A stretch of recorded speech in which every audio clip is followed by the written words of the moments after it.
Students ఈ క్వశ్చన్ని solve చేద్దాం. Which of the following has highest boiling point and stability? So ఇక్కడ మనకి 3 ఫార్మ్స్ ఆఫ్ గ్లైకాల్ ఇచ్చారు.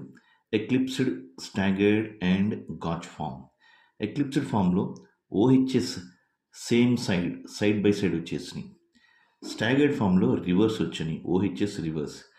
గాచ్ ఫామ్లో 60 డిగ్రీస్ యాంగిల్తో ఉన్నాయి. గాచ్ ఫామ్లో ఈ 3లో స్టెబిలిటీని మనం మెన్షన్ చేయమంటే gauche form is highest stable.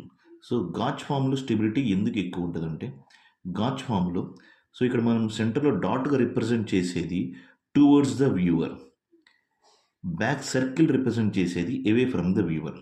So 60 degrees యాంగిల్తో 60 డిగ్రీస్ యాంగిల్తో ఇక్కడ ఓహెచ్, ఇక్కడ కూడా ఓహెచ్ ఉంటుంది. సో ఓహెచ్ ఎక్స్పాండ్ చేసాను ఈ 2 ఓహెచ్ఎస్ని. సో ఇవి hydrogens. So there is a hydrogen bond between H and OH. So due to the presence of hydrogen bond, Gauch form is having highest stability and highest boiling point. Same మనకి ఇక్కడ ఒక doubt రావచ్చు, ఇక్కడ ఒకటి 2 OHs ఉన్నాయి కదా అని.